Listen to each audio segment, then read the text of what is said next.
Habibana Muhammad Rizik Syihab.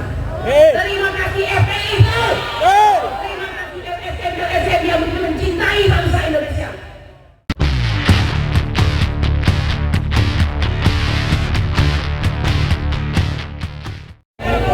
Assalamualaikum warahmatullahi wabarakatuh.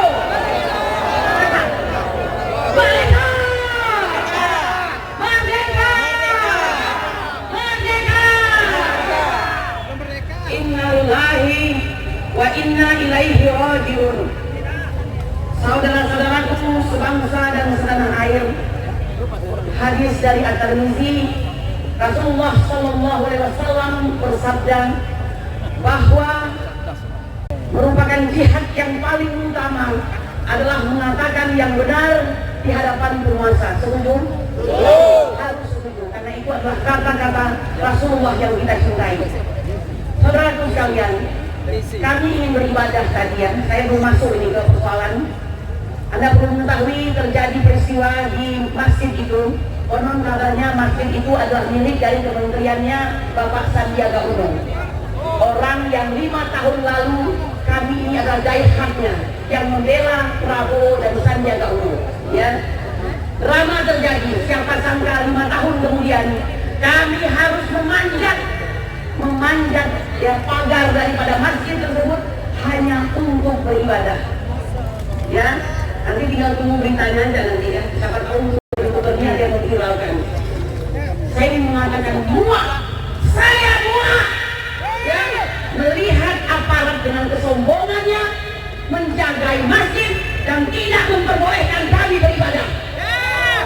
Saya mengatakan ini masih negara Indonesia atau negara komunis. Ya, dan saya sempat memarahi tadi Satpol PP-nya.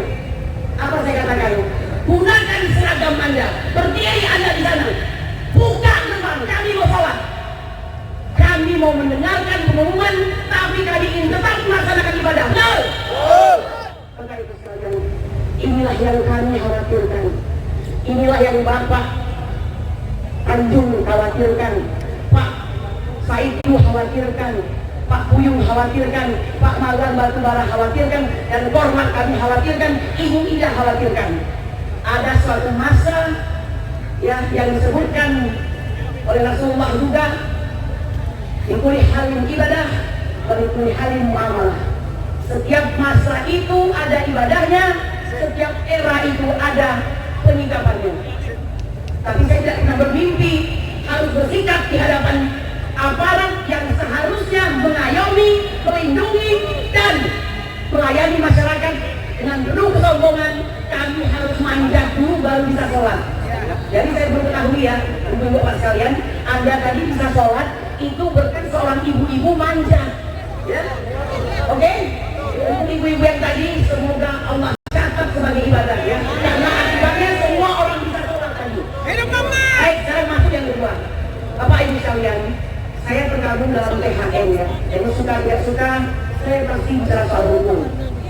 Tanggal 9 November 2017 dalam sebuah berita online, Bapak yang kita cintai juga Bapak Mahfud MD yang tidak lain adalah mantan Ketua MK menyatakan ya dalam berita online tersebut, setiap perkara itu bisa dicari pasal salah benarnya. Tergantung kelihayan untuk mendapatkan intelektual tukang.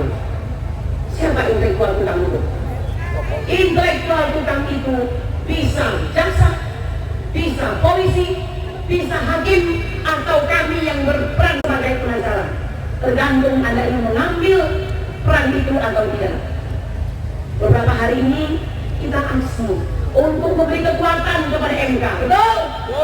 Kita masih mengira bahwa MK ini masih ada nurani. Namun hari ini, kalau saya sudah ngomong dari kemarin ya Bapak Ibu, jangan berharap kepada MK. Ya, jangan berharap. Mau strukturnya 4-4 ya, mau 3-3-2, nggak usah berharap. Anda bersyukur Bapak Ibu sekalian ada di pihak yang benar pada hari ini. Ya, Anda masih dibimbing oleh ulama-ulama lurus. Saya dengan bangga mengatakan terima kasih Habibana Muhammad Rizik Syihab. Terima kasih FPI.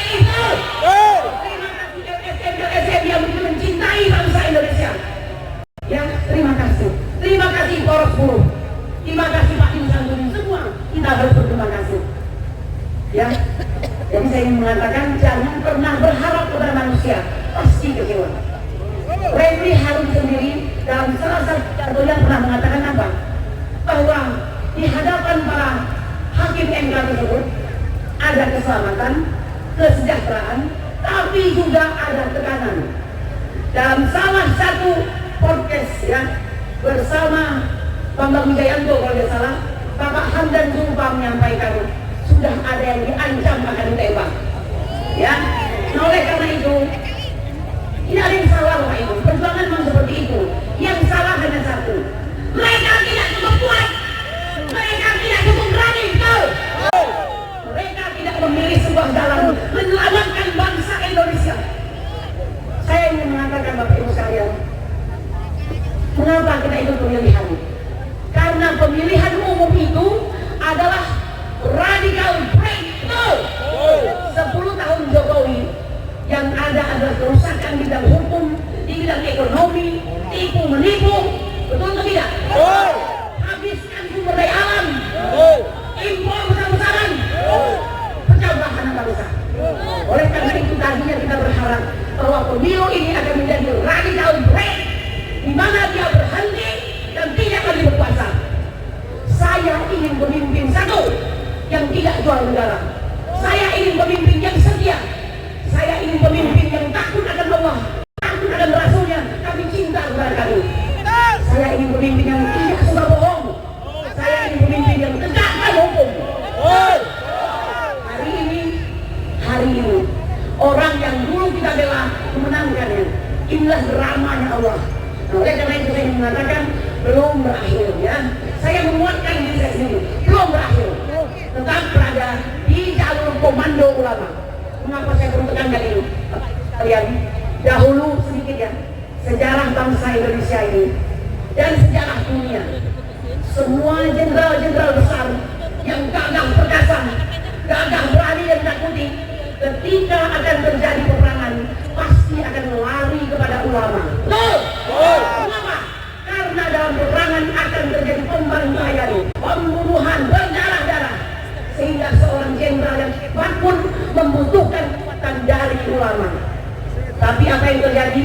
Saya mengatakan kepada Anda pengalaman saya pribadi sebagai pembela ulama bersama TPUA, TPAI, ulama kita adalah bagian yang paling sering dihinakan, ya, paling sering dihinakan, dikatakan teroris dan segala macam. Hari ini saya berdiri untuk memilih perubahan karena saya menginginkan ada pemimpin negara ini yang menghargai kembali ulama.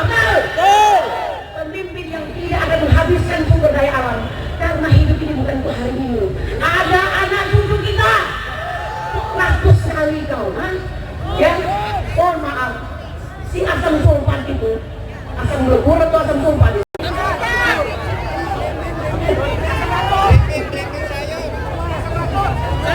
tidak mewakili anak muda. MUI mengatakan anak muda itu wakilnya bukan anak-anak sultan. Sultan apa? Sultan Andara gitu, yang uangnya triliunan, bukan. Seharusnya anak muda itu adalah anak petani, anak nelayan, anak-anak yang berada di bawah garis kemiskinan, tapi mereka pintar, tapi tak punya biaya. Itulah yang harusnya diperjuangkan. Oleh karena itu, untuk mendapatkan nasran azizah, pertolongan yang kuat, untuk mendapatkan fathan mubinah, kemenangan yang nyata, sesungguhnya harus ada apa namanya, imam yang adil. Dan hari ini Bapak Ibu sekalian, secara legitimasi MK sudah menyampaikan 02 sebagai pemenang. Namun itu belum selesai bagi kami. Ya, kami ini tidak terima Indonesia tanpa Jokowi, Indonesia tanpa Jokowi dan turunan-turunannya. Siapa turunan-turunannya? 02 Prabowo Subianto dan Gibran Raka Buming Raka, karena tidak akan memimpin Indonesia. Tahu?